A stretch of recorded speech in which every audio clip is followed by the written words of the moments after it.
Here's AOC being asked about Kamala's stance on the Gaza genocide.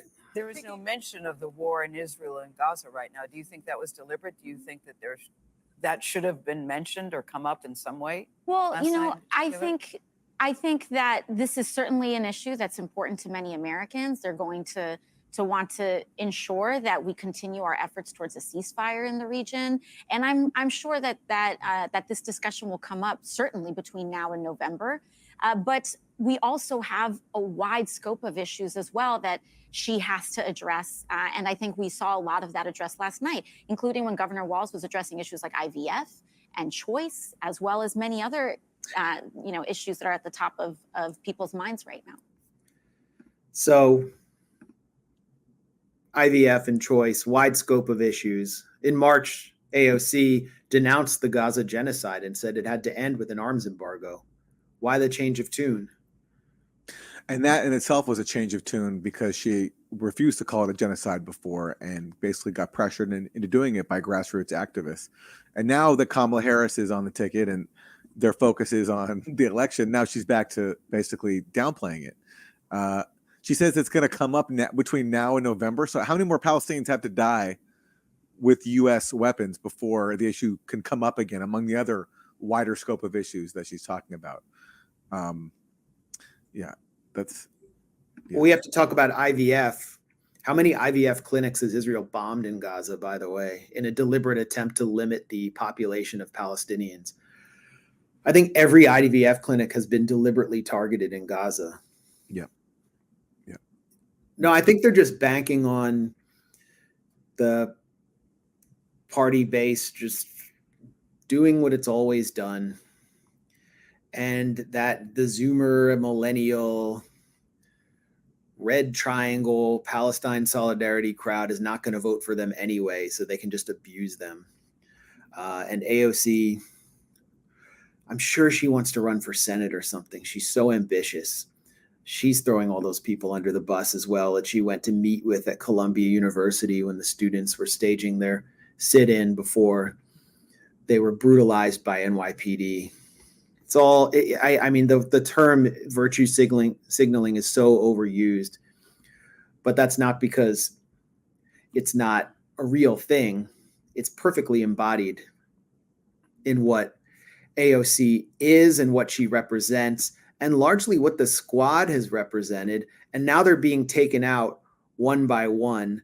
AOC was asked about Cori Bush, representative from St. Louis, who was just defeated by the foreign apartheid lobby known as AIPAC in an $8 million blitz backing the St. Louis County prosecutor Wesley Bell. They basically bought the government of Israel through its U.S. cutouts, basically bought a more compliant black politician, and they laundered all their attacks on Cori Bush behind domestic issues, including misinformation about her not voting for Biden's infrastructure bill. And they laundered the attacks behind stealth PACs, like the United Democracy Project and a bunch of super PACs that you wouldn't be able to identify with Israel. So voters in St. Louis didn't know that essentially a foreign apartheid state dedicated to ethno-supremacism was coming for the person that they elected. And AOC's asked about this, and her response again is very revealing. By the way, good questions here for a corporate outlet. I want to turn to Representative Cori Bush, who's part of that progressive wing known as the Squad. She lost her race yesterday, and so did Jamal Bowman here in New York. And both of them talked openly about their dissatisfaction with the war in Israel and Gaza against Hamas. What do you think that says about the Squad and sort of the state of where you all are? Because you had so much support a few years ago. And sort of as Gail pointed out, there's this question about where that party stands, which seemed to have a lot of influence and power early on in the Biden administration. Well, first, I just want to speak to how courageously Representatives Bowman and Bush have served in Congress. And they spoke courageously on issues that are often very difficult to talk about in mainstream politics. Right. And I think that is one of the reasons why they have earned so much support because they're willing to put their careers on the line to advocate for the issues that they think and viewpoints that they think are right. What I do think it means is that there is an enormous amount of influence of big money in politics. Cori Bush's race was the second most expensive primary in American history. Jamal Bowman's race was the most expensive primary in American history. And all of that money was spent against them by a big money system of super PACs and difficult to trace political contributions. Who are they? Can you name them?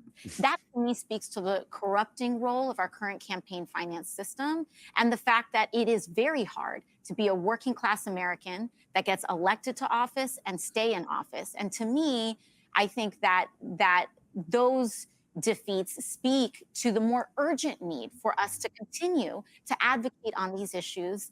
And I do continue to believe that they represent many of the views of many Americans as well.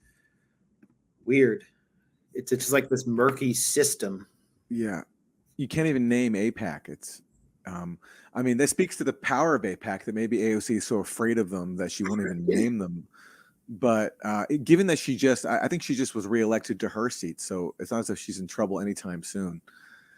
And Bernie Sanders did this too, you know, talking about Jamal Bowman. It was all about standing up to billionaires. It's more specific than that. It's the Zionist lobby. And you don't have to call them a Zionist lobby if you don't want to. You can find a more, neutral term, but the pro-Israel lobby, whatever you want to call it. But you got to call them out because that's who funneled $9 million to defeat Cori Bush and about as much to defeat Jamal Bowman. Two, working class, progressive black lawmakers now ousted for calling for a ceasefire in Gaza. That's all they did. It's not as if Palestine was their only issue or even their primary issue, but because they took a stance early on calling for a ceasefire in Gaza, they got targeted and now they're out. And with defenses like that, it's going to be hard, I think, to take on AIPAC if you can't even name them.